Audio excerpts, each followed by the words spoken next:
Bonjour. Bonjour Béatrice.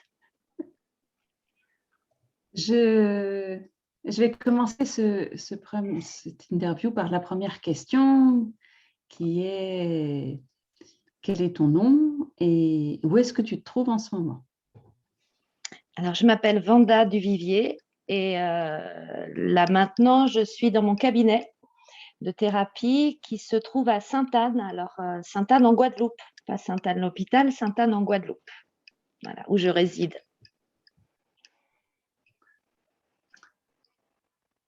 Alors, Vanda, qui tu es comme personne? C'est-à-dire, quels sont tes intérêts, tes passions, tes qualités, ce qui fait que tu es toi? Mhm. Alors, qui suis-je aujourd'hui?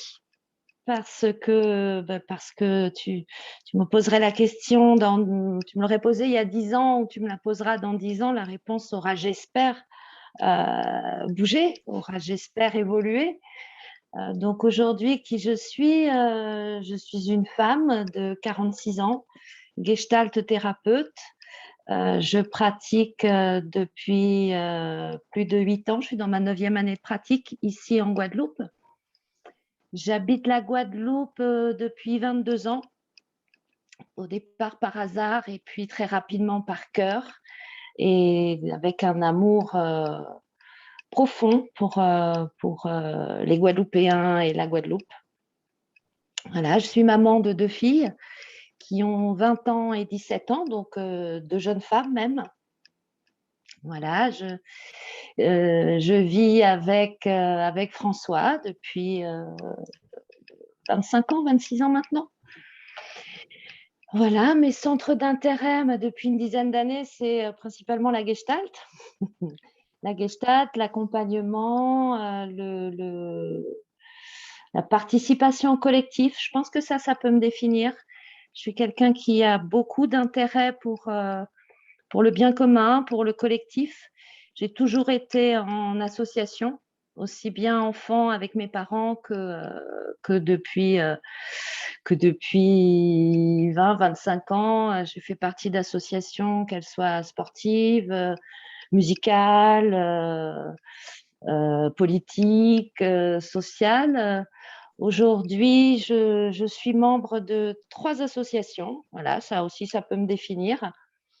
Une association ici en Guadeloupe qui s'appelle Métis Gua, qui est une association qui promeut le cirque et l'art vivant. Voilà.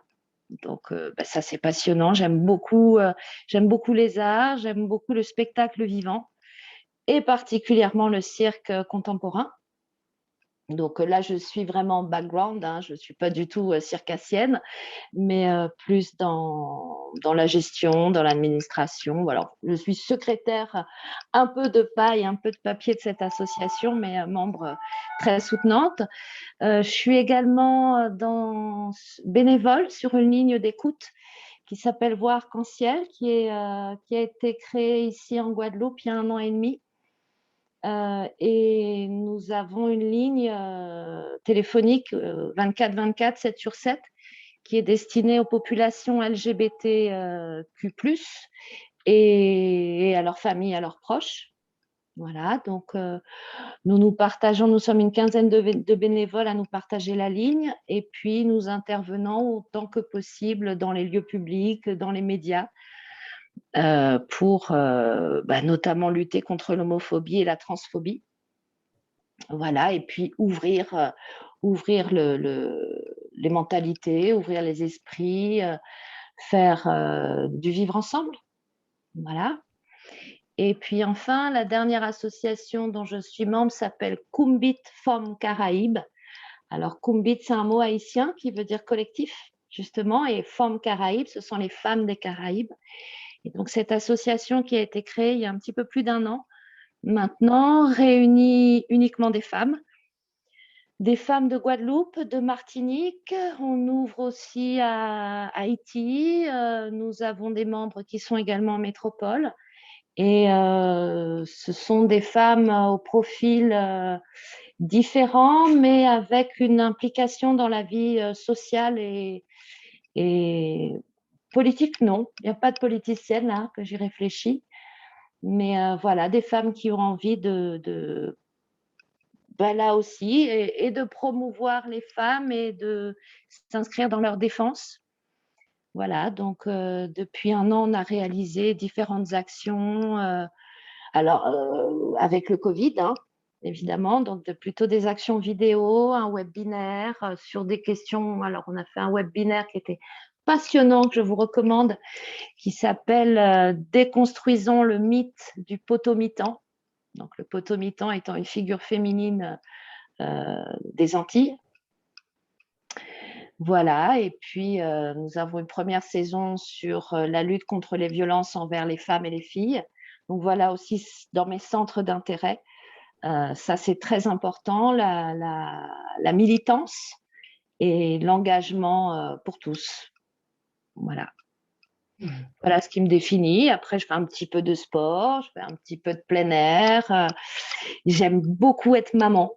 Voilà, ça c'est quelque chose aussi qui m'occupe, qui m'a énormément occupée, passionnée, captée complètement. Et puis là, cette année, ma grande fille est partie déjà depuis 3 ans et la deuxième s'en va, donc elle aussi en Hexagone pour poursuivre ses études. Et c'est un passage important dans ma vie. Voilà, c'est un cap important. Et là où j'avais beaucoup d'angoisse anticipatrice ou de choses comme ça, ou de projections un peu terribles pour moi dans ma vie de maman, mais là, je suis en train d'ouvrir à ce que j'appelle une troisième vie. Donc, que j'espère réjouissante, riche, avec aussi d'autres projets qui arrivent à moi, et j'en suis ravie. Voilà.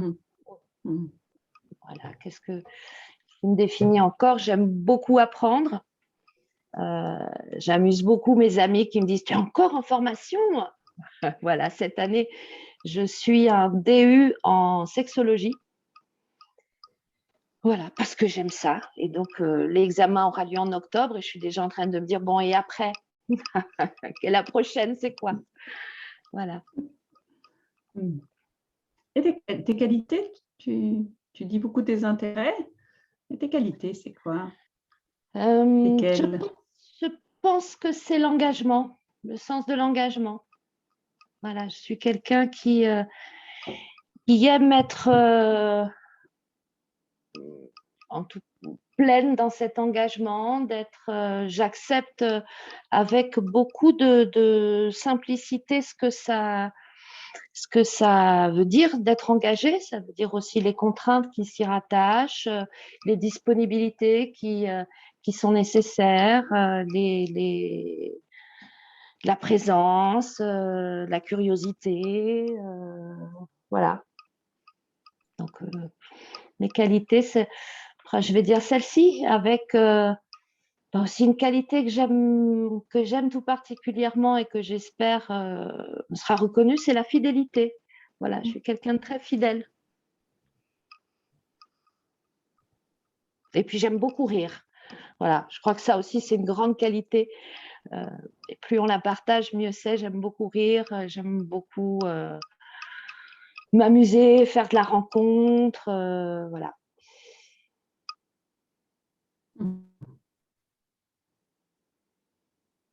Et quelles sont les personnes qui ont le plus impacté, eu de l'influence sur toi en tant qu'être être humain? Ça peut être, oui, des personnes, ça peut être aussi peut-être une situation. Alors, il y en a bien sûr beaucoup, et il est difficile d'en citer que quelques-unes. Celle qui me vient en tout premier lieu, c'est ma grand-mère. Voilà, ma grand-mère paternelle, Arlette, qui m'a beaucoup, beaucoup aimée, que j'ai beaucoup aimée, que j'aime encore beaucoup, qui nous a quittés malheureusement il y a longtemps maintenant, mais qui m'a ouvert à la diversité, parce qu'elle pouvait être aussi bien aussi bien croyante, avec une pratique qui lui était très, très personnelle. Donc, il y avait aussi bien la Bible chez elle qu'il y avait des cartes de divination, qu'il y avait toute une... Voilà, elle était dans ce qu'ici on appelle le mystico-religieux. Hein, et ça, j'aimais beaucoup comme elle arrivait à mixer tout ça. Voilà, à mixer des choses qui pouvaient sembler opposées ou ne pas pouvoir se marier. Et voilà ce qu'elle m'a appris, à marier, à réconcilier, à faire vivre ensemble alors on dirait des polarités en Gestalt, mais des intérêts, même des humeurs différentes, être à la fois très douce et parfois très, très dure aussi. Voilà, s'intéresser à beaucoup de choses et c'était une femme qui riait aussi beaucoup. Voilà, première femme de ma vie. Ensuite, bien sûr, je te citerai mes parents. Voilà, mon père qui m'a donné le goût du collectif, le goût de cette intégrité, de l'engagement aussi. C'est un homme très engagé. Et puis, différents professeurs que j'ai croisés. Tu me parlais d'événements et quand tu m'as dit ça, l'événement qui m'est venu, c'est un voyage que j'ai fait en Pologne quand j'avais une quinzaine d'années. Ma mère est d'origine polonaise et ils s'y rendaient tous les ans avec mon père et ils m'ont emmené une fois, un été. Et ça a été un voyage qui a effectivement été très, très marquant et un tournant dans ma compréhension du monde, tout ado que j'étais, par notamment 2 visites. On est allé visiter le camp de Auschwitz. Alors ça, j'imagine que c'est pour beaucoup de monde pareil, mais quand j'étais pas tout à fait la même personne et la même adolescente à l'entrée et à la sortie. Voilà, confrontée à l'horreur, confrontée à la détresse et aussi à la solidarité très, très forte. Et puis la deuxième visite, c'est dans une ville qui s'appelle Częstochowa, qui est une ville sainte, et où là j'ai vu se confronter, mais véritablement, j'ai vu la misère être écrasée par le tout-pouvoir et par les tout-puissants de l'Église catholique polonaise. Hein. À l'époque, le pape était polonais. Et ça a été aussi extrêmement marquant dans ma volonté d'être engagée, justement, comme je te disais tout à l'heure, et de prendre parti, et de ne pas simplement assister, visiter le monde comme une touriste, mais voilà quoi, m'y mettre, et puis porter mon discours, porter à la fois mes états d'âme, mais aussi une forme de pas d'accord avec des institutions, ou voilà. Après, beaucoup d'autres personnes ou beaucoup d'autres événements m'ont marqué, mais là, tu me poses la question, c'est ça qui me vient. Certainement en résonance en écho avec ce que je te disais de la place de l'engagement. Je crois que ça vient de là, en fait. Il y a quelque chose qui commence à se dessiner, justement, des polarités. Tu racontes pas mal de polarités, assez, peut-être pas extrêmes, mais bien, bien éloignées, et ce qu'elles suscitent en toi et l'engagement. Est-ce que ce serait pour les marier, les réduire, aller vers quelque chose de moins extrême, de chercher une voie du milieu où tout pourrait être un peu plus harmonisé? Est-ce qu'il y aurait quelque chose comme ça? Oui, oui, oui. Alors, c'est sûr que le terme extrême, moi, est toujours quelque chose qui m'a fait peur et qui m'a beaucoup inquiétée. Hein, qu'on parle des extrêmes en politique, des extrêmes en religion, des extrêmes dans tout type de relation. Hein. Lorsque ça devient extrême, ça me semble être souvent dangereux. Après, les mariés, moi, il y a un symbole qui me plaît beaucoup et qui me parle depuis très longtemps et certainement aussi depuis l'adolescence. C'est le symbole du yin et du yang. Hein, donc, ce rond noir et blanc qui s'épousent et qui s'habitent l'un et l'autre. Et c'est un peu ma vision du monde. C'est-à-dire que le noir habite le blanc habite le noir, on se répond, l'un définit l'autre. C'est le blanc qui dessine le noir, c'est le noir qui dessine le blanc. Donc, c'est vrai qu'il y a quelque chose pour moi comme ça de ce mariage, de cette réunion. Voilà.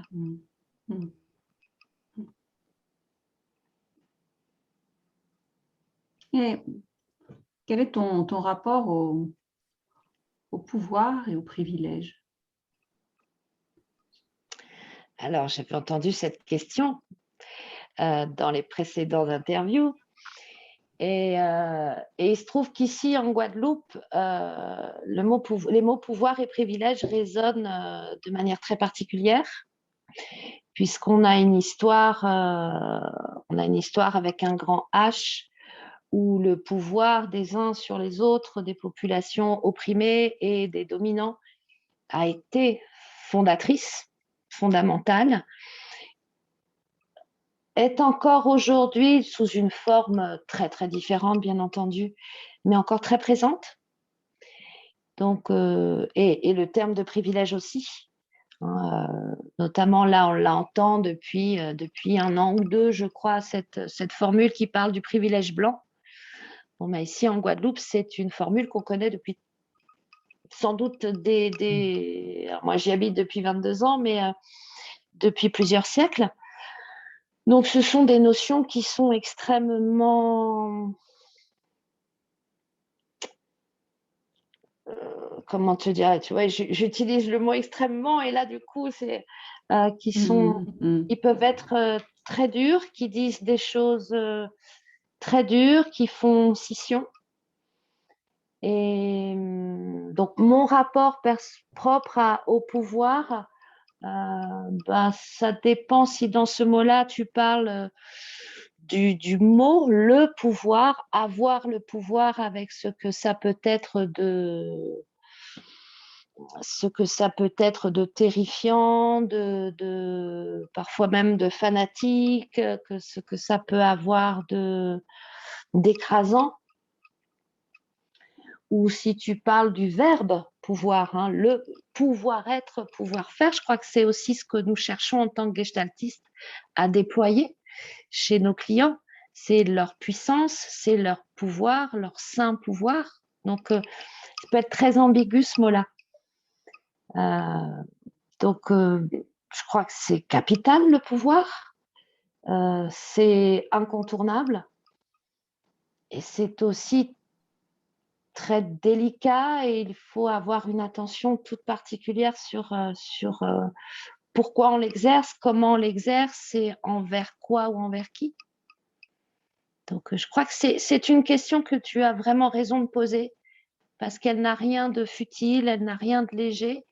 Et aujourd'hui, dans notre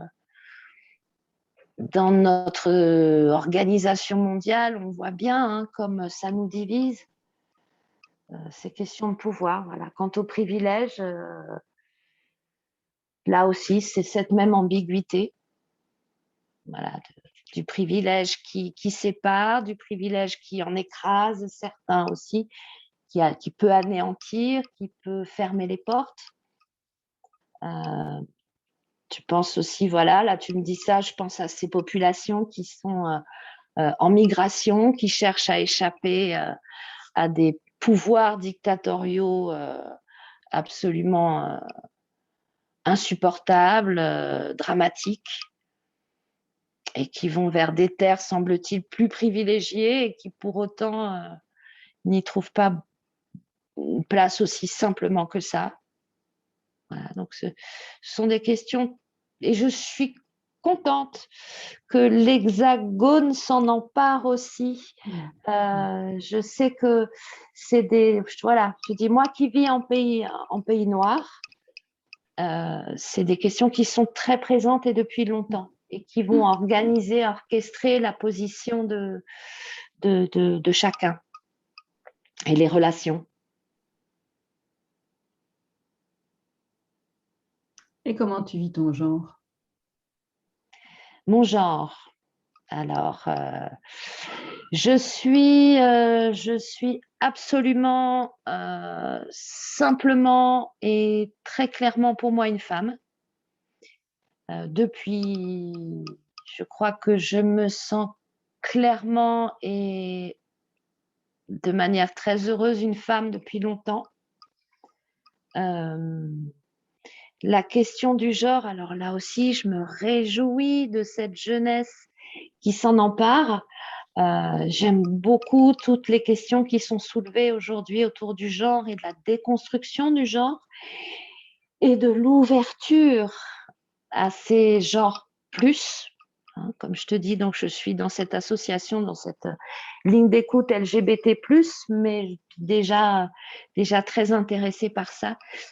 Je te dis être clairement une femme, mais je n'ai pas la notion du féminin sacré. C'est quelque chose qui m'a toujours un peu surprise ou dérangée. Je me sens pas femme dans ce que ce serait sacré d'être une femme, justement, peut-être au détriment du genre masculin. Ça, c'est quelque chose qui me dérange beaucoup. C'est lorsque on privilégie l'un au détriment de l'autre. Donc, je suis une femme pleinement avec des parts masculines très, très habitées et que j'espère présentes et que j'aime beaucoup.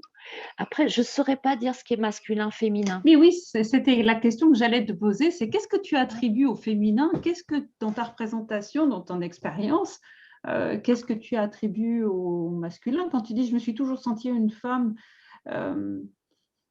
oui, parce que en fait, j'insiste un petit peu sur cette question parce que justement, la place des femmes est importante dans tes combats, dans tes engagements. Et donc, je me dis quand même, c'est pas anodin cette question-là quand tu me racontes justement tes combats et tes convictions. Et alors, je sais pas, j'ai envie de creuser un peu plus. Alors, tu vois, dans ce collectif féministe là dont je fais partie, ce qui est pour moi important, c'est pas la lutte ou la promotion justement d'un féminin sacré, d'une féminitude. La féminitude, c'est quelque chose qui me parle pas énormément. Par contre, ce que je constate, c'est que dans les faits, les personnes genrées au féminin, les femmes, sont des personnes qui souffrent de beaucoup d'inégalités, de beaucoup de violence. Donc voilà, mon combat aux côtés avec les femmes, c'est pas véritablement un combat genré, mais plutôt un combat de lutte contre les discriminations, contre les violences. Moi, je suis pour un féminisme mixte. Alors, je suis pas toujours d'accord, on n'est pas toujours d'accord avec les copines, mais je n'envisage pas le féminisme sans les hommes.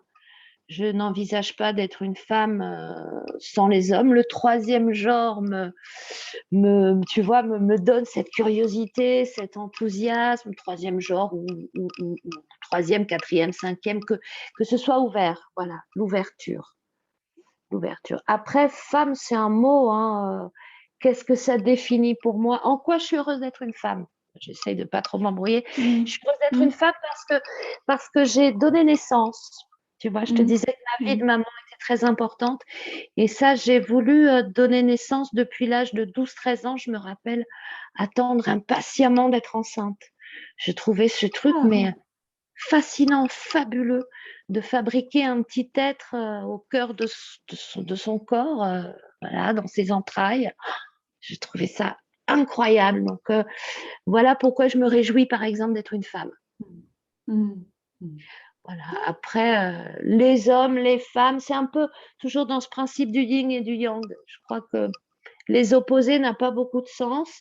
Les distinguer, pour pouvoir mieux les réunir alors. Voilà. Après, attribuer aux femmes plus de délicatesse, plus de douceur, ben, dans ma vie, c'est pas le cas. Moi, je connais des femmes qui sont pas douces et des hommes qui le sont. J'ai la chance d'avoir une clientèle aussi dans mon cabinet qui est très mixte. Donc, de pouvoir être au contact de toutes ces parts communes, de toutes ces parts intimes qui parlent aussi bien de la douceur, de cette bienveillance, mais aussi de cette dureté ou parfois même de cette malveillance. Et je n'attribue pas systématiquement du tout dans mon expérience de thérapeute ou de personne à des hommes ou à des femmes. Il n'y a rien de systématique pour moi.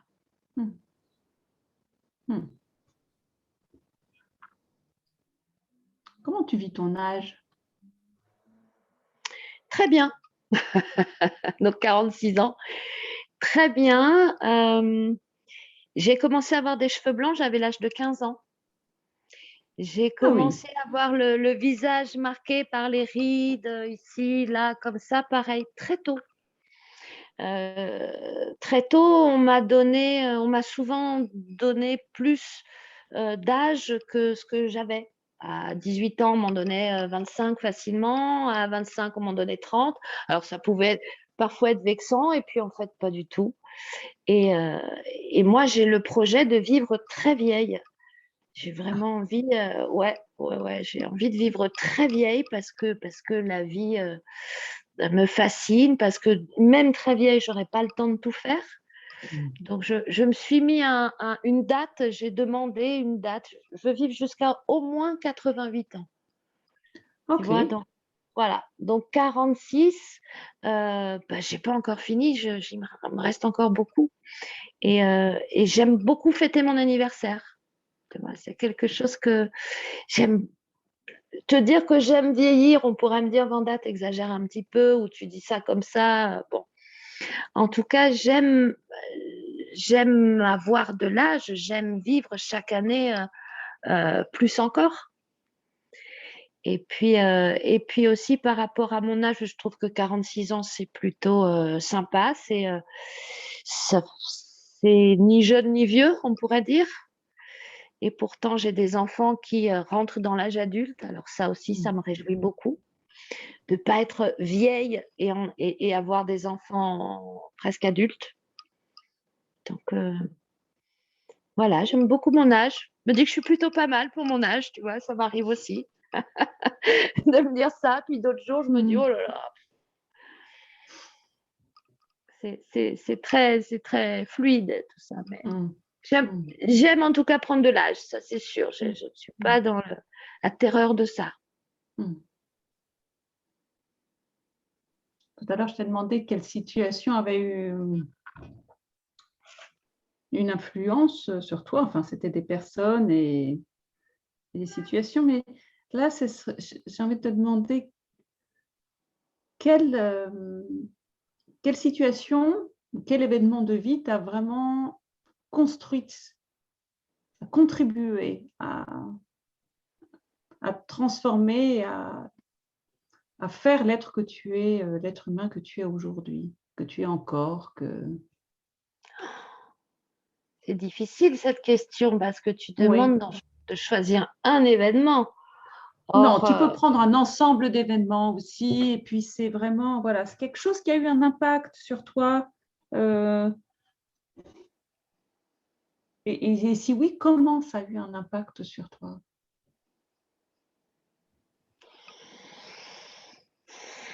Alors, des événements majeurs, je peux évoquer mes maternités, voilà, qui ont été des événements majeurs.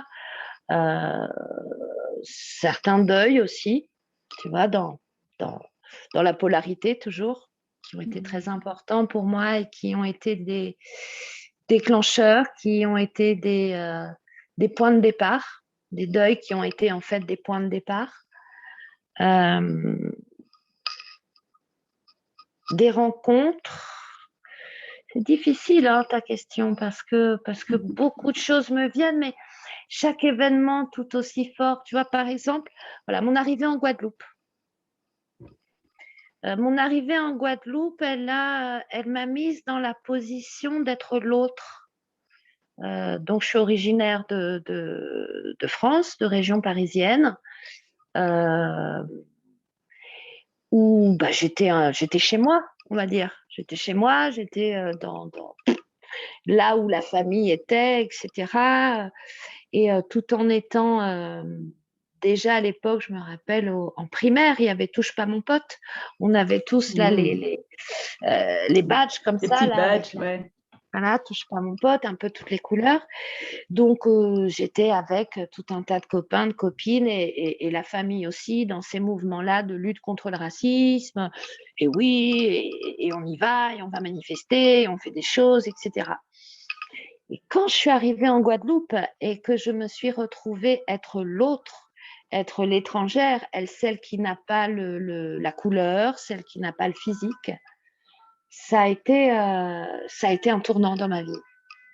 Parce que là, j'ai vécu, j'ai éprouvé des sentiments, des sensations, des émotions que j'avais toujours projetées, imaginées. Je laisse passer la sirène. Voilà, tu vois, ça, c'est un événement qui a été aussi très, très fort. D'être vraiment, véritablement à l'endroit que j'imaginais, que je projetais, que j'avais construit avec tout un tas de trucs. Ben là, j'y étais pour de vrai. Et comment ça se passe? Voilà. Et ça, c'était très, très important parce que tout ce que je m'étais construit intellectuellement, pas C'était une forcément. forme d'expérience, ouais. Voilà, a dû être associé à une expérience réelle. Et donc là, les lignes ont bougé. Les lignes ont bougé. Et comment ça t'a impacté justement? Qu'est-ce que ça a changé en toi de faire cette expérience d'être l'autre, d'être l'étrangère?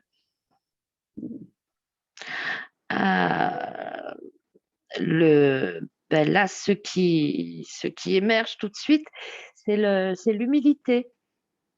Je sortais peut-être, j'aurais pas dit ces mots-là à l'époque, mais je sortais du privilège, je sortais de la place de pouvoir. Et donc, ça m'a donné beaucoup d'humilité. Ça m'a donné beaucoup de curiosité aussi. Curiosité à qui je suis, en fait, à me revisiter, qui je suis dans ce nouvel environnement, quel est ce nouvel environnement, comment il est fabriqué et comment il fonctionne. Voilà, donc je crois que ça a excité ma curiosité et mon intérêt. Mon intérêt, voilà, pour l'environnement et plus seulement l'organisme que j'étais.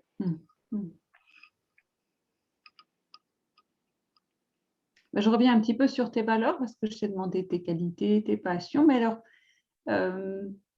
et tes intérêts, et tu as parlé implicitement des valeurs comme la fidélité, qui sont une qualité, mais qui sont aussi peut-être des valeurs. Et est-ce que tu pourrais nous en dire un peu plus sur les valeurs qui t'animent et comment tu fais pour les mettre à l'œuvre dans ta vie ou comment tu débrouilles avec ça, ouais, avec l'épreuve de la vie? Je ne sais pas trop si j'espère ne pas me répéter, pouvoir apporter autre chose avec ta question. Mes valeurs, voilà, le collectif. Et puis donc cette rencontre avec l'autre, ça nourrit, ça a ouvert, ça a gommé des frontières ou ça a ouvert des frontières sur un collectif encore plus vaste, constitué de personnes et d'éléments plus éparpillés, plus. J'aime pas trop le mot différent, je préfère dire singulier que différent. Voilà. Et donc, mais voilà, cette valeur, alors je vais te parler du respect. Ça peut sembler à la fois très bateau et puis en même temps, c'est non seulement essentiel, mais c'est premier. Donc Absolument, voilà. et tu ne l'as pas nommé comme tel, on le sent dans tout ce que tu racontes, mais je trouve que c'est bien de le dire avec ce mot-là, oui, qui est peut-être une évidence. Je me méfie toujours des évidences, donc c'est bien de dire Oui, aussi. après, il est souvent galvaudé ou il est utilisé Ouais. parfois ou à tort ou à travers, ou vraiment à tort. Ou il peut être aussi parfois, je l'entends utilisé comme une arme, comme oui, mais il faudrait me respecter. Enfin, tu vois, je trouve que des fois, il a été saisi de la mauvaise manière. Donc, c'est un mot, Mm. non pas dont je me méfie, mais que j'essaye d'ouvrir. Tu vois, quand je parle de respect, bah, c'est l'accueil, c'est l'humilité, c'est la disponibilité aussi, l'accueil, la disponibilité à l'autre, à sa singularité. Voilà, j'aime. Comment je le mets à l'œuvre? Ben, je te l'ai dit de manière associative, mais sinon, au jour le jour, ben, en allant saluer mes voisins quand je les croise, euh, Mhm. en allant sonner parce que j'ai pas vu une voisine qui est un peu âgée, ça fait 3 4 jours que je l'ai pas vue, bon, ben, je vais aller sonner. Mhm. Salut, ça va? Vous avez besoin de quelque chose? Mm. J'aime bien Donc, il y a ça. la J'habite. sollicitude aussi. Ouais, ouais. Je vis dans un petit village, donc Sainte-Anne, c'est une toute petite ville. D'ailleurs, on dit le bourg tellement c'est petit. Et j'ai la chance d'habiter à quelques minutes à pied de mon cabinet. Donc en fait, mon cercle de développement au quotidien ou mon espace de connexion au monde au quotidien est assez restreint. Mais j'aime bien ça. J'aime bien ça parce que Mm. ça permet de se connaître plus, de se Mm. saluer, de se regarder, de prendre du temps parfois pour aller un petit peu plus loin que le ça va. Voilà, je, je connais les gens de mon quartier, les gens de mon quartier me connaissent et ça me plaît beaucoup. Mhm. On me demande des Donc, nouvelles de mes enfants, je demande des nouvelles des parents, enfin voilà, tu vois. Ah, mais la dernière fois, tu m'as dit que j'aime bien ça, de vivre mhm. très en lien.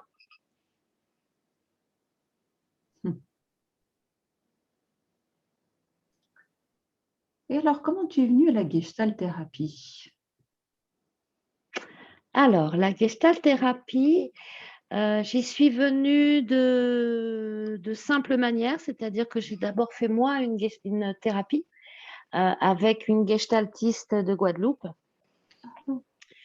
voilà, qui s'appelle Valérie Desgrais, qui a été ma thérapeute pendant plusieurs années, en individuel et en groupe, avec qui j'ai fait un travail euh, pour laquelle je ne saurais jamais la remercier assez.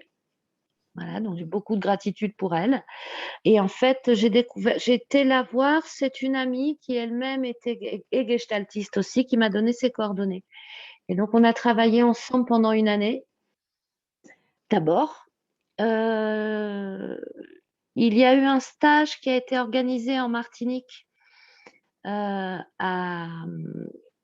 à l'initiative de Antoine et Jeanne Maxime, qui sont des Martiniquais gestaltistes formés par les Gingères.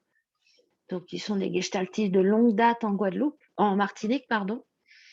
Et ils ont organisé un stage qui s'appelait Vivre sa sexualité avec Brigitte Martel et Cailleux et Gonzague Masquelier.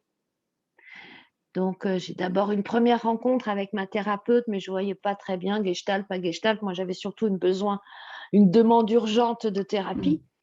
Donc, je ne me Mhm. suis pas tellement questionnée sur la Gestalt. C'est ensuite quand je rencontre donc Brigitte et Gonzague et que je regarde travailler, enfin avec qui je travaille. J'ai la chance de travailler pendant 2 jours. Oui, c'était 2 jours sur ce thème particulier qu'est la sexualité. Et puis j'ai aimé leur présence pleine, j'ai aimé leur bienveillance, leur douceur. Et puis ce qui m'a beaucoup plu aussi, alors il y avait tout ça, mais ce qui a fait que la Gestalt m'a accroché vraiment, d'abord donc avec Brigitte et Gonzague, ensuite c'est Aline Dagu qui est Mhm. venue quelques mois après faire un stage qui s'appelait la gestion des conflits. et comment chacun pouvait être à la fois très doux, très posé, très psy comme ça, très figure, et avec quelque chose de très fantaisiste, de décalé, hors convention. Voilà. Et ça m'a beaucoup accrochée. J'ai aussi eu la chance d'assister à une conférence de Serge Ginger en Martinique. Et ce personnage voilà, qui réunissait les deux, quelque chose de très sérieux, de très réfléchi, de construit, et à la fois des anecdotes ou une manière de dire les choses, de se positionner, un regard espiègle. Voilà. Donc ça, c'est la rencontre avec la Gestalt, c'est ma thérapeute. Ce sont ensuite ces stages. C'est ma thérapeute qui, après 1 an et demi, 2 ans, m'a dit: mais est-ce que tu aimerais pas, toi, devenir thérapeute? Ah bon? Alors à l'époque, j'étais formatrice. Voilà, je faisais de la formation et de l'accompagnement, puisque beaucoup de bilans de compétences, de VAE, de stages, d'insertion professionnelle. Donc il y avait déjà de l'accompagnement dans ma posture pro.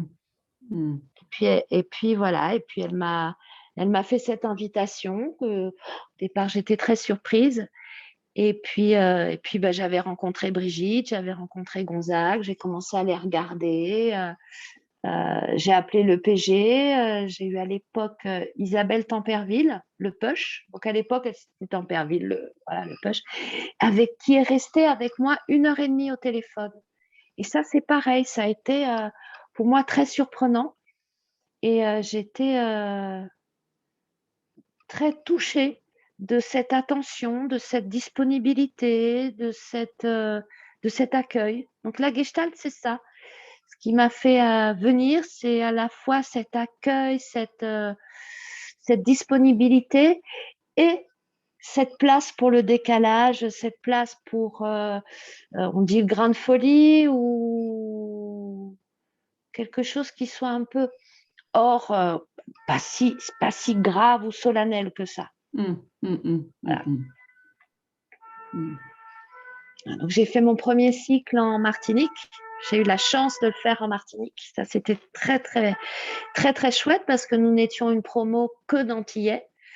Alors, Antillaise, moi, je le suis d'adoption, hein, mais voilà, avec des Martiniquais, avec des Guadeloupéens, avec cette culture et cet état d'esprit propre à nos îles, dans le Qu'est-ce que rire. ça change? Oui, justement, qu'est-ce que ça change, tu trouves? C'est quand je suis arrivée à Paris. Quand je suis arrivée pour mon premier stage à Paris, je l'ai fait, c'était Vivre un groupe avec Francis Vanois et Xavier Bonnet-Aymar. Moi, je débarquais, je ne connaissais pas du tout ce stage, et j'ai appris que ce stage était parmi les stages les plus raides, les plus percutants, les plus bousculants. Moi, j'arrivais sans du tout savoir tout ça. Et ce que j'ai trouvé à Paris, ce qui a fait la différence, c'est le côté sérieux. Alors, sérieux, c'est pas ça, parce que ça sous-entendrait qu'on ne le serait pas ici. Oui, c'est ça. Or, on l'est tout à fait, mais à la manière du PSG, c'est-à-dire qu'il n'y a pas plus sérieux qu'un enfant qui joue. Hein, c'est-à-dire de manière très forte, très engagée, très, très présente, mais ça peut être dans le jeu. Ce que j'ai trouvé à Paris au départ de difficile, c'était une forme de gravité. On était parmi les sommités. Alors peut-être que c'est un peu les clichés ou les poncifs sur les Parisiens et le parisianisme. Je ne voudrais pas non plus tomber dedans. Je suis moi-même d'origine parisienne, donc et j'aime beaucoup Paris, donc c'est pas ce que je veux faire. Mais il y avait quelque chose de beaucoup moins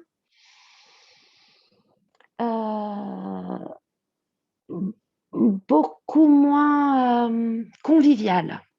Voilà. Ce qui fait la différence pour moi ici aux Antilles, c'est cette chaleur, c'est cette spontanéité du contact, c'est cette spontanéité du sourire, de l'accueil.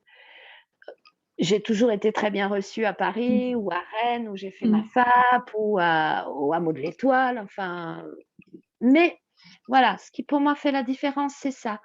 C'est Mhm. cette chaleur et cette capacité à être tous sur le même plan. Voilà, Mhm. quand Mhm. j'ai rencontré des Une stagiaires, simplicité. voilà, une simplicité, Mhm. une spontanéité, une Mhm. sincérité, une simplicité à dire je ne sais pas. Mhm. Une Je- modestie alors. voilà, voilà, de l'humilité, de la modestie. Mhm. Mhm. Ouais. Vous étiez combien dans votre promo? On était, de mémoire, parce que ça date de 2009.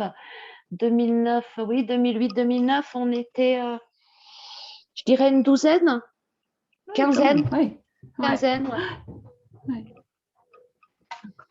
Et qu'est-ce Et que il tu y as a eu... aimé dans les... Pardon, je t'ai coupé, excuse-moi. Non, non, non, je t'en prie. Là, tu disais quelque chose, va au bout de ta phrase quand même. Bah, je voulais dire que j'ai fait donc ce premier cycle en Martinique. Il y a eu ensuite un second cycle qui a été ouvert en Martinique, une fève. Et avec tout ce que je viens de te dire là, j'ai fait malgré tout le choix de faire une figue en France. Voilà. Donc Hmm. c'est comme ça que je suis Hmm. arrivée en France, c'est avec la figue, qui était une formule qui me correspondait mieux en termes d'organisation Hmm. et de changer aussi un peu de près. C'était sympa. Hmm. Et Hmm. j'ai adoré faire la figue. J'ai adoré la FAPROC aussi. Voilà, ça aussi, tu vois, je peux le citer comme des événements et des rencontres Oui. qui ont marqué et construit la personne que je suis aujourd'hui. Oui, je t'ai interrompu. Tu commençais avant l'interview de me parler de certains formateurs qui avaient eu un impact sur toi. Du coup, je t'ai dit garde-le pour l'interview parce que c'est important. Et puis, du coup, finalement, bah, tiens, si tu as envie d'en parler, si c'est toujours d'actualité pour toi, ben, voilà, Bien sûr, tu as l'espace là maintenant d'en parler si tu veux.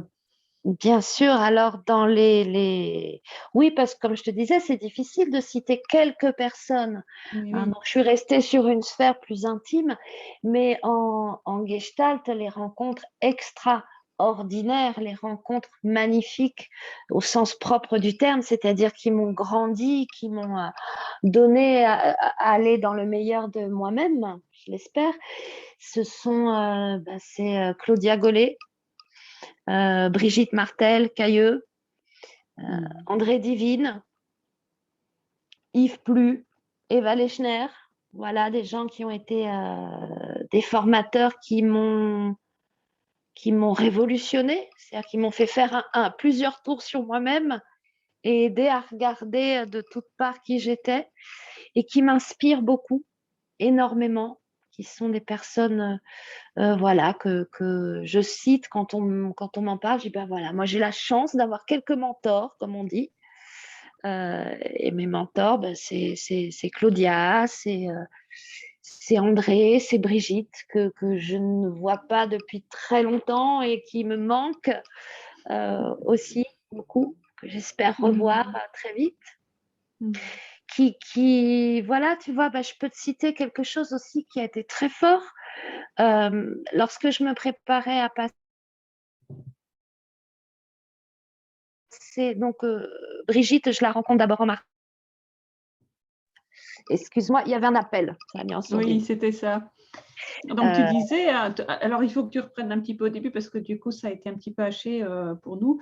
Euh, donc, tu Tu disais vois, que un événement qui te revenait. Alors, c'était quoi cet événement alors, qui te ça peut revenait? être quelque chose, on dirait un petit événement, mais qui pour moi a Mm. été aussi très, très riche, très, très bon, qui m'a fait comme ça, qui m'a beaucoup magnifié. Je me préparais à venir en France pour passer l'écrit professionnel, ma soutenance d'écrit professionnel de fin de cycle. Et j'ai reçu un mail, j'ai reçu deux mails ou SMS, je ne sais plus exactement, d'encouragement. Et c'était Brigitte Martel, que je n'avais pas vue depuis des années, pour qui, de mon point de vue, j'avais existé un petit peu. Mais enfin bon, pour qui, tu vois, j'étais repartie, étant dans mes îles lointaines, tu vois, n'ai pas le sentiment d'exister beaucoup dans la communauté parisienne, etc. Tu vois, parce que moi, c'est toujours des passages. J'arrive la veille, je repars le lendemain. Et j'ai reçu un message de soutien et d'encouragement de Brigitte et un autre d'Isabelle, alors Temperville-le-Peuch. Et ça a été pour moi extrêmement fort de me dire, mais elle pense à moi à ce moment important de ma vie, tu vois, et que j'ai, voilà, c'est là encore aujourd'hui, tu vois, j'en suis émue, j'en suis tellement surprise et reconnaissante parce que je suis partie avec ça dans mes valises. Je peux te dire que quand je suis arrivée le premier jour, quand je suis arrivée soutenir, ils étaient tous là. Hein. Je suis pas venue seule. Hein. Et ça, c'était... mais c'est extraordinaire, c'est magique pour moi d'être accompagnée comme ça et d'exister encore pour ces personnes qui sont si importantes pour moi. Ça a conforté ta valeur et la confiance en toi. Ah bah, oui. Là, tu vois, si j'étais de mauvaise foi ou si j'étais pessimiste ou si j'aimais me dévaloriser beaucoup, là, j'en avais plus le droit, quoi. Là, c'était plus possible. Donc, tu vois, ça aussi, quand j'imagine qu'on a tous la tentation des fois de se dire, oh, j'étais nulle là-dessus, parce que ça peut être vrai aussi, hein. Ben voilà, j'ai mes petits cailloux, mes petits ancrages qui disent, ah oui, là-dessus, tu as été nulle, soit. Mais enfin, tu existes pour des personnes que tu admires, alors tu ne dois pas être si nulle que ça. Quels sont les concepts de la Gestalt? Parce qu'on parlait au départ de ta rencontre avec la Gestalt, cet état d'esprit, cette façon d'être, un peu spécifique à cette posture gestaltiste. Mais du coup, quels sont les concepts que tu aimes particulièrement ou avec lesquels tu travailles, sur lesquels tu t'appuies, qui t'attirent le plus? L'époquer. L'époquer, le non-jugement, le non-savoir à la place de l'autre. La suspension de toutes mes projections, ou même si ces projections me servent aussi à faire des hypothèses. J'aime ça, j'aime qu'il n'y ait pas de clé savante dans la gestalt. J'aime la disponibilité, j'aime ce self en cours. Voilà, j'aime le fait que ça se déploie, ça se déroule ici et maintenant et que bien qu'il y ait parce que nous appelons des systèmes projectifs, etc., bien qu'il y ait tout ça, il y a toujours le nouveau est réel sans cesse. Et pas savoir ce qui va se passer. Ça, j'aime beaucoup dans Gestalt. Je trouve que c'est une liberté pour chacun, aussi bien le client que le thérapeute. C'est aussi une forme d'humanité, d'égalité entre chacun. Tu vois, il n'y en a pas un qui prend le dessus. On parlait du pouvoir là aussi. Tu vois, j'aime bien ça. Dans l'époque, pour moi, il y a ça aussi. Il n'y a pas d'hiérarchie. Voilà. Après, bien sûr, la awareness, évidemment, cette présence très forte, mais pour moi, ça va de pair.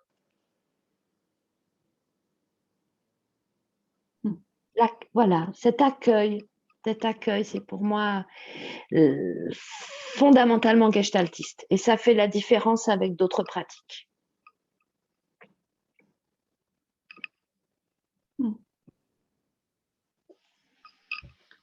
Et qu'est-ce que tu en fais, la Gestalt, alors? Comment tu la pratiques?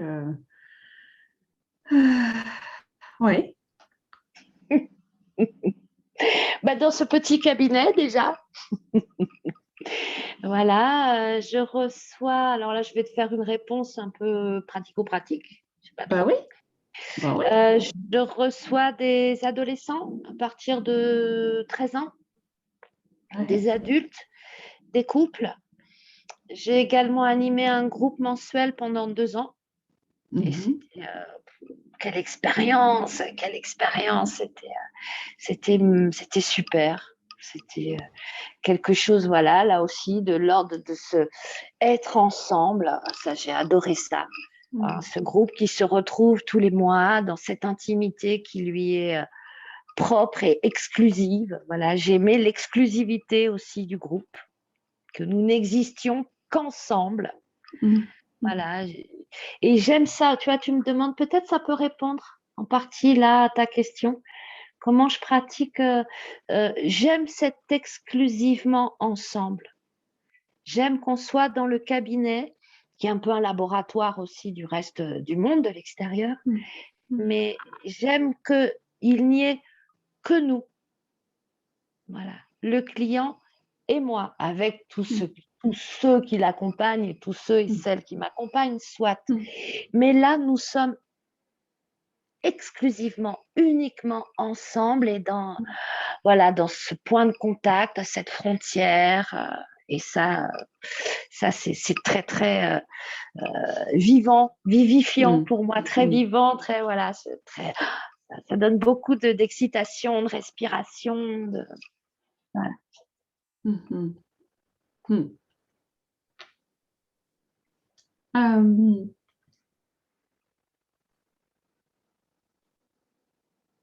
Est-ce qu'il y a des moments qui t'ont marqué dans ton parcours gestaltiste, qui ont été forts, qui t'ont demandé de la ressource, ouais, vraiment, qui t'ont demandé d'aller chercher dans le fond de quoi traverser ça? Alors, il y en a plein, peut-être même tous. J'aurai un peu la même réponse. Bon, sinon, alors, des moments très forts en formation où j'ai passé des caps personnels, intimement, ça oui. Des souvenirs de câlins. Voilà, j'ai 2 souvenirs de câlins dans mon parcours de formation, 2 câlins qui ont été des naissances. Alors, je pourrais te dire comme ça beaucoup de choses. Je crois, comme beaucoup de stagiaires de l'EPG, la rencontre avec Daniel Grosjean, qui était très marquante, comme beaucoup. Voilà, et qui m'a demandé de me mobiliser beaucoup et d'être très, très centrée et d'être très engagée pour pas me barrer, parce que il y va fort quand même. Oui, ça t'a fait peur? Donc rester là, ça m'a. Alors tu vois, c'est drôle. Je raconterai pas toute l'histoire, mais Oui, bien sûr. par exemple, Daniel, tu sais, je ne sais pas si tu as eu l'occasion de travailler avec lui. Oui. Voilà, il a l'habitude, de ce que j'ai compris, c'est ce qui s'est passé dans notre groupe, de ce premier jour, d'asséner comme ça des phrases à chacun. Et moi, il m'a dit « Tu es un homme ». Avec tout ce que je viens de te dire avant, tu vois. C'est hyper intéressant parce que alors du coup, on était dans l'autre polarité. Tu vois, donc effectivement, je suis un homme et comment je suis une femme, donc voilà. Par contre, non, l'événement l'événement qui a été très marquant dans ma pratique et je suis contente d'en parler avec toi et de pouvoir du coup faire connaître, ça a été mon intervention en cellule d'urgence. En fait, il y a 4 ans de ça, en septembre 2017, on a eu un passage d'ouragan ici sur les Antilles qui a été majeur et inouï. Donc je parle de l'ouragan Irma, qui est un ouragan hors catégorie, donc qui dépasse même les échelles de mesure et qui a complètement dévasté l'île de Saint-Martin. Saint-Martin ayant une partie française rattachée à la Guadeloupe. Et bon, j'imagine que beaucoup, vous avez vu des images, il y a eu en boucle, voilà. Et il a été ouvert une cellule d'accueil d'urgence pour les réfugiés de Saint-Martin à l'aéroport de Pointe-à-Pitre. Et j'ai eu par l'intermédiaire de l'association des psys de Guadeloupe, on a tous été invités, les psys, à venir bénévolement porter main forte, comme on dit ici, porter manœuvre. Et j'y suis allée et je suis intervenue pendant 10 jours dans cette cellule d'accueil d'urgence immédiate c'était une situation de catastrophe naturelle, hein, une situation à l'aéroport. Les gens n'étaient pas, ces réfugiés-là climatiques n'étaient absolument pas sortis d'affaire parce que c'était juste un aéroport, donc un lieu de transit. Et donc, ça a été très fort dans mon être thérapeute gestaltiste, puisque la gestalt, d'abord, c'était une pratique hors cabinet. Enfin, c'était complètement un autre monde de ce que je connaissais et de ce que j'avais appris. La gestalt dans l'état d'urgence, la gestalt hors cabinet, la gestalt sur une intervention courte et unique, et pas dans un processus long et tranquille ou installé de thérapie. Ouais. Donc, comment je suis gestaltiste dans ces conditions-là? Ça a été très, très fort, ça a été très mobilisant. Ça m'a Mais comment tu es demandé… gestaltiste, justement?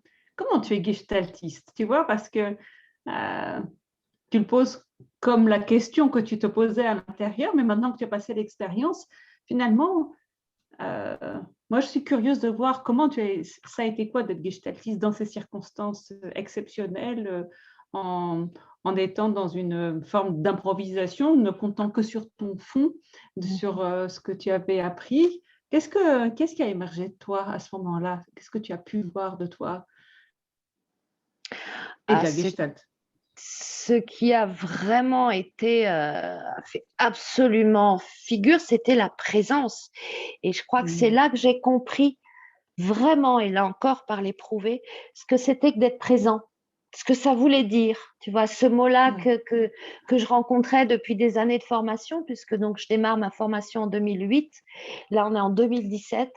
Ça fait 11 ans qu'on me parle de présence, que j'entends, que je lis sur la awareness, beaucoup de théories, que je l'expérimente au cabinet, que je l'ai été en tant que cliente, mais aussi en tant que thérapeute. Mais bon, mais là, pour la première fois, je comprends, je sens complètement dans tout mon corps, dans tout mon être, mon cœur, tout ce que je suis, je comprends au sens de goûter, savourer, prendre à l'intérieur ce que c'est que d'être présent. Présent, donc comme je disais tout à l'heure, sans jugement, sans a priori, sans savoir ce qui s'est passé avec des images, avec une culture aussi du cyclone ici. Quand on habite en Guadeloupe, on sait ce que c'est qu'un ouragan, ce que c'est qu'une catastrophe naturelle. Ça fait partie, non pas du quotidien, mais de notre fond. Et voilà. Et là, j'ai pu vivre cette présence très forte, très entière, et en mesurer l'effet, si je peux dire, en mesurer avec ces personnes que j'ai croisées, que j'ai rencontrées, avec qui j'ai partagé, avec qui on a vécu, même des fois 10 minutes, puis des fois 2 heures et demie, on ne savait jamais ce qui allait se passer. Là, voilà, j'ai vécu ça, leur présence à la mienne et ma présence à la leur. Et ça, c'était complètement inouï et là aussi extraordinaire. Voilà. J'ai écrit mon article de 3e cycle porte là-dessus, sur mon intervention. Et ce que j'ai pu en comprendre en termes théoriques sur le cycle du contact, sur ce qu'on pouvait proposer en tant que gestaltiste, d'être dans l'ici et le maintenant, d'être dans cette époquée. Voilà. Et ça reste très présent et ça a vraiment bouleversé ma pratique en cabinet. C'est-à-dire que, comme je te dis, c'est la présence qui m'a… J'ai fait un stage de présence, entre guillemets, je pourrais presque dire, un stage intensif, mais j'ai aussi contacté l'urgence. Et depuis, dans les séances individuelles au cabinet avec des personnes que j'accompagne depuis parfois longtemps, plusieurs années, etc., ou même la première fois, je garde comme ça près de moi, on dirait en fond, cette notion d'urgence. C'est-à-dire que quoi qu'il se passe, on est dans une forme d'urgence ici et maintenant, c'est l'urgence. Qui ne veut pas dire précipitation, hein, qui ne veut pas dire tout défoncer, tu vois, c'est pas tout à fait cette urgence-là qui nous pousse à aller, je te dis, de manière précipitée. Mais l'urgence qui dit, c'est ici, c'est maintenant, c'est pas ailleurs, c'est pas dans 5 minutes, c'est là. Voilà. Ça a posé ça pour moi. J'aime beaucoup la différence que tu fais entre urgence et précipitation. Pardon, je t'ai encore coupé. Non, c'est moi qui parle tout le temps, peut-être aussi. Non, mais c'est super. Du coup, ça me, tu vois, ça mobilise parce que ce que tu dis à propos de cette urgence de l'ici et maintenant, moi, ce que j'en reçois, c'est l'intensité. Comme tu vois, tu deviens vibrante quand tu parles de ça, et c'est l'intensité de ta présence qui se manifeste quand tu en parles. Et j'imagine que reçoivent les personnes de ta part, les personnes qui viennent te rencontrer, qui ont besoin de toi. Et oui, je pense à cette posture-là, oui, qui est théorique, de savoir être là, mais je trouve que que tu me le fais vachement bien sentir quand tu parles dans ces circonstances-là, de l'intensité de la présence, que la notion de c'est ici et maintenant, et parce qu'il n'y a pas d'autre choix, et ta présence pleine et entière, parce qu'il y a cette urgence qui donne se concentrer de toi, je trouve. Et du coup, je t'ai coupé. Voilà. Non, mais c'est très bon pour moi de travailler maintenant avec cette notion de l'urgence, mais d'une urgence, voilà, comme on vient de le dire, c'est maintenant que je fais appel à toi, c'est maintenant que je viens dans ton cabinet, c'est maintenant que je prends rendez-vous. Tu vois, dès cette première prise de rendez-vous par téléphone, c'est maintenant. Il m'arrive de dire, de ne pas décrocher, bien entendu, hein, parce que pas disponible. Il ne m'arrive pas de dire, d'accord, très bien, ben, je vous rappelle. Non, ça, non. Alors, je vais dire, bon, donnez-moi un instant, je vais chercher l'agenda, ou voilà. Hein, mais c'est maintenant que vous m'appelez, c'est maintenant que je dois vous répondre. Et c'est pareil au cabinet. Mais pas, et ça n'a rien de catastrophique, hein, on n'est pas dans, comme tu dis, hein, là, on dit là la précipitation ou quelque chose de très comme ça, non, pas du tout, pas du tout, du tout, du tout. C'est l'urgence peut être très calme ou peut-être pas, ou douce ou simple, tu vois. C'est vraiment à distinguer. Donc voilà aussi comment je suis gestaltiste. Oui, et du coup, la question que j'avais ensuite, c'était de quelle manière la Gestalt t'a changé, toi, comme personne. Est-ce que ce que tu dis répond déjà? Est-ce qu'il y a d'autres choses? Est-ce que tu veux que je précise cette question? Mais vraiment, est-ce que ça a changé, toi, la Gestalt, pas seulement la thérapie, mais la thérapie gestaltiste, la façon de pratiquer la Gestalt, être Gestalt thérapeute, mais aussi peut-être ton environnement, ta famille, l'éducation de tes enfants, je ne sais pas, tes amis, ton rapport au monde? Tout. Tout. Ça a tout modifié, ça a tout transformé. Ça a changé, ça a tout transformé. Parce que ben, mon approche, ma vision, mon ressenti ont été... on travaillait avec la thérapie, avec la formation et puis maintenant avec la pratique. Et j'en suis complètement imprégnée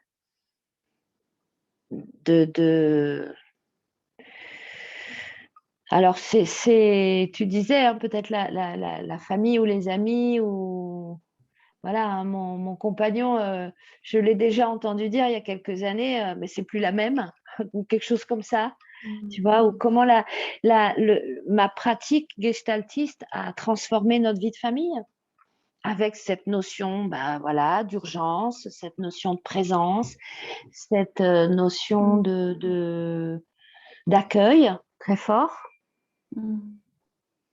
Voilà, comment je te parlais de mes voisins ou des commerçants de mon quartier, comment on se dit bonjour et on se regarde et, euh, et on peut être léger ou on peut être très intensément attentif. Voilà. Ce qui me vient. Est-ce qu'il y a une communauté Gestalt? Tu parles beaucoup de groupes, d'associations. Est-ce que pour toi, il y a une communauté Gestalt? Et si oui, est-ce que tu te sens en faire partie? Alors, pour moi, oui, il y a une communauté Gestalt. D'ailleurs, souvent, je dis nous, les gestaltistes. Donc, c'est bien qu'il y a une communauté Gestalt qui se distingue des autres formes de thérapie, par exemple. Donc, oui, il y a une communauté. Alors, en Guadeloupe, on est 4, à ma connaissance, à pratiquer, en tout cas 4 qui viennent de l'EPG. On ne se voit pas très souvent. Je le regrette, j'imagine qu'elles aussi, voilà, la vie, le ci, le ça. Il n'y a pas encore, mais je sais que c'était un projet, je sais qu'on en a eu toute envie, on en aura certaines, et on en a encore envie aujourd'hui, mais ce n'est pas encore fait là.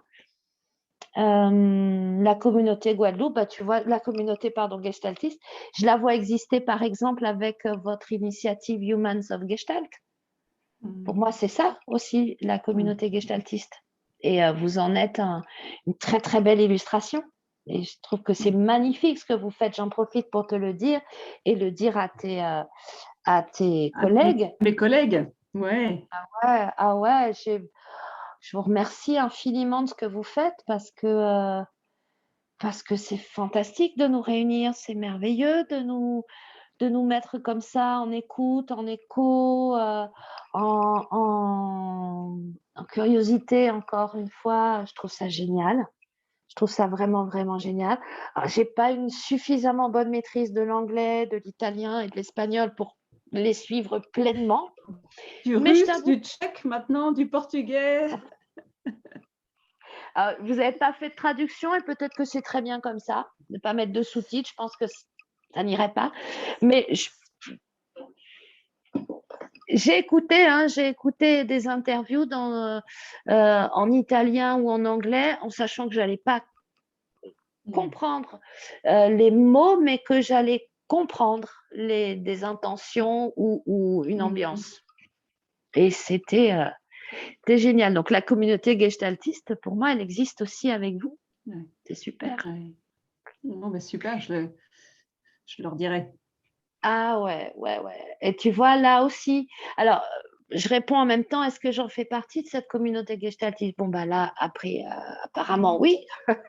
Tu vois, c'est difficile pour moi de dire non, pas du tout. Ce serait un peu... Qu'est-ce qu'elle raconte? Cependant, le fait d'être à quelques milliers de kilomètres des maisons mères, parce que moi je viens de la maison EPG, mais il y en a d'autres que je connais beaucoup moins bien. Il y a bien sûr, alors je connais un petit peu Gestalt Plus en Bretagne, voilà, à Rennes, il y a l'IFGT, il y a Changé à Lille. Bon, je les connais comme ça de loin parce que j'ai des collègues qui ont été formés.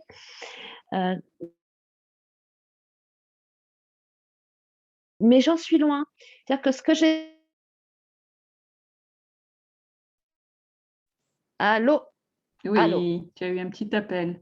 Voilà, que j'ai eu du mal à rejeter. C'est pas grave. C'est pas grave du tout.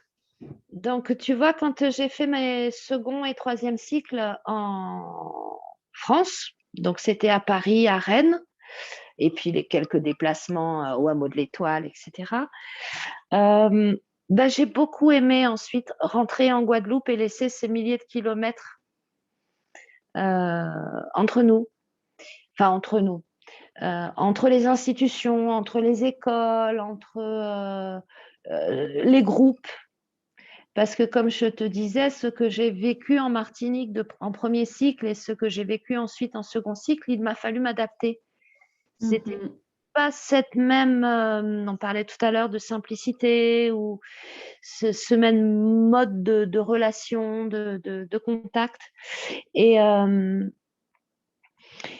ça m'a parfois simplifié la vie de rentrer chez moi et de ne pas participer ou de ne pas être incluse dans ce qui pouvait se passer hors formation, hors stage, qui pouvait être, parfois je regrettais parce que c'était fort sympathique.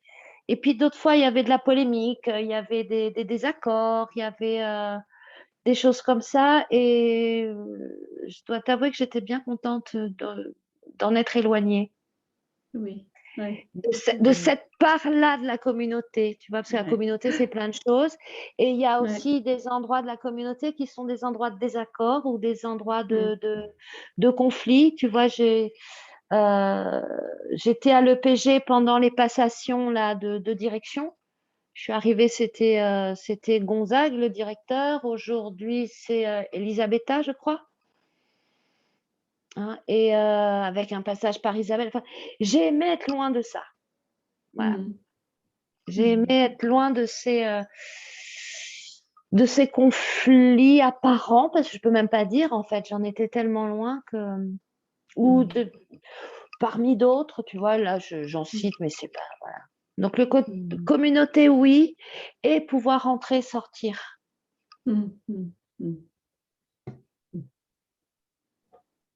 Mais vous me manquez beaucoup, souvent. Ils vont tous t'entendre, ils vont tous le savoir. Ah, bah écoute, tu vois, je vais faire une petite aparté comme ça et je vais envoyer, mes pensées chaleureuses et mon affection à ces personnes que j'ai rencontrées, autant en FIG qu'en FAP, que en psychopatho, dans les groupes que j'ai pu faire. Là, le dernier groupe que j'ai fait, c'était en septembre avec Fernand Damblard, où j'ai encore rencontré des gens fantastiques. Ça aussi, tu vois, ça aussi, c'est la Gestalt, c'est le PG. Quel cadeau. Quel cadeau. Et puis aujourd'hui, avec ce qui se met en place avec la visio, les jeudis de l'EPG, mais c'est génialissime pour nous les lointains, tu vois. Ces interviews-là en visio, mais c'est génial. Alors du coup, qu'est-ce que tu souhaites, toi? Qu'est-ce que tu souhaites? Comment tu l'imagines déjà? Et qu'est-ce que tu souhaites à la Gestalt thérapie? Autant pour la communauté, pour notre pratique, mais aussi pour toi individuellement. Comment tu imagines la suite, tes projets, tes envies de développement, puisque tu vas vivre très, très, très vieille et que tu adores apprendre. J'imagine que tu vas avoir plein de projets, plein de trucs. Donc voilà, je te laisse rêver, fantasmer, dire ce que tu aimerais, tout ce qui est bien. Ce que j'aimerais, c'est que la Gestalt trouve plus de portes ouvertes qu'aujourd'hui. Je voudrais que la Gestalt soit davantage reconnue et intégrée à notre système de santé et notre système de pensée plus généralement, et que nous ayons plus facilement les portes, les accès. Alors tu vois, on disait tout à l'heure à l'aéroport, dans les cellules d'urgence, parce que j'y suis allée très spontanément. Les 2 premiers jours, ça posait de problème à personne. Et quand sont arrivés le 3e jour, les institutions comme la CUMP, le CUMP, je ne sais pas comment vous dites, tu vois ce que c'est que la CUMP, la cellule d'urgence Non, pas du médicopsie? tout. Ah La oui, oui, CUMP, oui, pardon. Oui, voilà. je l'ai toujours entendu en long. Voilà, la CUMP, donc, qui dépend du service hospitalier, du service de santé publique, travaille avec le SAMU. Quand sont arrivés les personnels de la CUMP, tout d'un coup, j'étais plus psy. Tout d'un coup, j'avais plus rien à faire. Donc, il a fallu, je suis restée sur place, mais un peu plus dans la clandestinité. Donc, voilà, ce que je souhaite, moi, violent, ouais. ça a été violence 3 minutes, parce qu'en fait, j'étais pas là pour ça. J'étais là pour faire contact, j'étais là pour accueillir, pour accompagner. Donc, encore une fois, les conflits, les polémiques sur t'as ton badge, t'as ton certificat, t'as ton ci, t'as ton ça a été vite remisé, quoi. Mais voilà, ce que je souhaite à la Gestalt, c'est qu'elle sorte de la clandestinité dans laquelle elle me semble être un petit peu, de moins en moins, qu'on ait plus facilement accès à l'hôpital, à la prison, à l'école, à toutes ces organisations et qu'on puisse travailler en tant que Gestalt thérapeute certifié sans passer par le diplôme de psychologue, clinicien, machin, et les numéros ADELI, et les ceci et les cela. Ça, je vais le dire un peu même, un peu plus avec véhémence, ça me gonfle. Voilà, je le dis tout simplement, ça me gonfle de devoir toujours montrer mon pédigré, un peu comme ma carte verte, tu vois, si j'étais aux États-Unis. Moi, je sais ce qu'est la Gestalt, la rigueur et l'exigence de ces formations et de ces titres, et ensuite de la pratique, tu vois, avec supervision, avec formation continue, avec thérapie toujours accessible et recommandée, ce que je ne trouve pas forcément chez d'autres praticiens ou d'autres pratiques. Donc voilà, ce que je souhaite à la Gestalt, c'est ça. Parce que c'est une pratique qui est très juste, qui est, je vais même dire noble dans tout son sens, et qui doit pouvoir rayonner et se déployer. Là, de travailler en cellule d'urgence, tu vois, c'était ça aussi, c'était dire, la Gestalt, elle a sa place là aussi. Voilà. Dans mes projets, tu vois, je voudrais faire de la… Alors, je dis formation parce que j'ai peut-être pas encore bien trouvé le terme, mais de la formation, la sensibilisation, je sais pas comment il faut le dire, auprès des personnels de police et des personnels de justice quant à l'accueil, l'orientation et la prise en charge des victimes d'abus sexuels, et notamment des mineurs. Et je voudrais le faire en tant que gestaltiste. Je n'ai pas envie de me déguiser en autre chose. Tu vois, pour toucher la communauté médicale, j'en ai parlé avec différents médecins, gynéco, généralistes, je leur ai dit, mais qu'est-ce que vous savez alors de la prise en charge? Qu'est-ce que vous savez de ce public particulier, des traumas? Qu'est-ce que vous savez du développement du psychotrauma, etc. J'ai le regret de dire que tous m'ont dit rien d'autre que ma connaissance personnelle. Il n'y a aucune formation, il n'y a rien. Et quand un gynéco n'est pas en mesure de recevoir la parole d'une victime d'abus, pour moi, ça pose beaucoup de problèmes. Donc, je voudrais intervenir en ce sens. Pour ça, je passe un DU de médecine pour avoir une petite carte, un petit ticket pour pouvoir rentrer dans le métro, tu vois. Bon, je joue le jeu, mais voilà ce que je souhaite, c'est qu'on soit plus accueillis, que les portes nous soient ouvertes. Je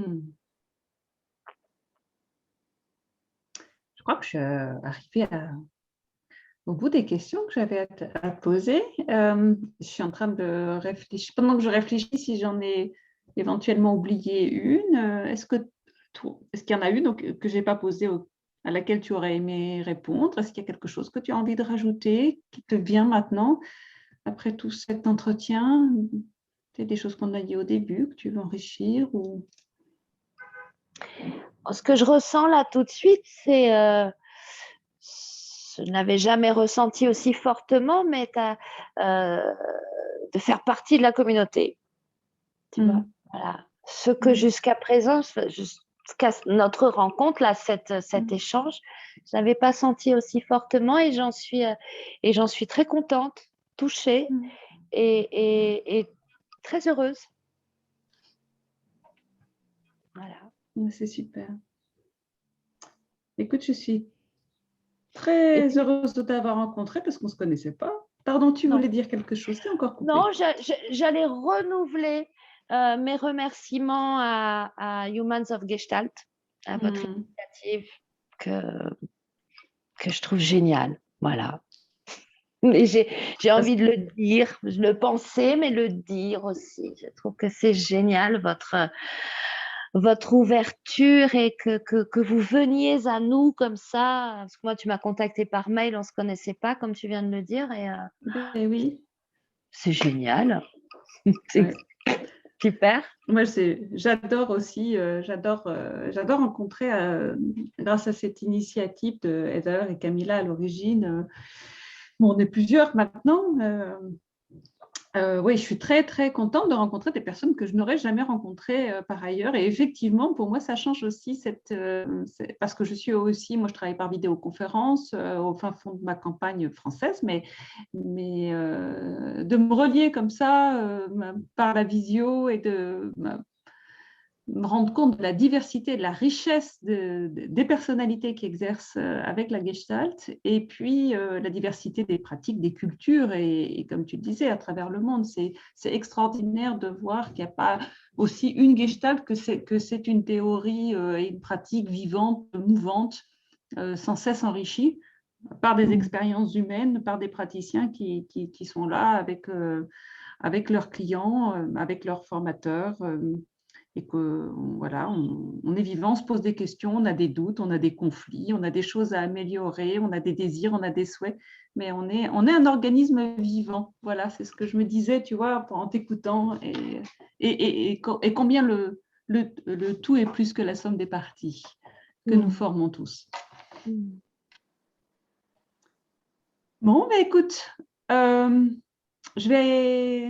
vais arrêter l'enregistrement. Je te remercie beaucoup pour ta disponibilité, et avec plaisir pour un petit café de temps en temps. À bientôt, Vanda. Salut, merci beaucoup. J'ai eu beaucoup de plaisir à participer. Bye bye. Bye bye.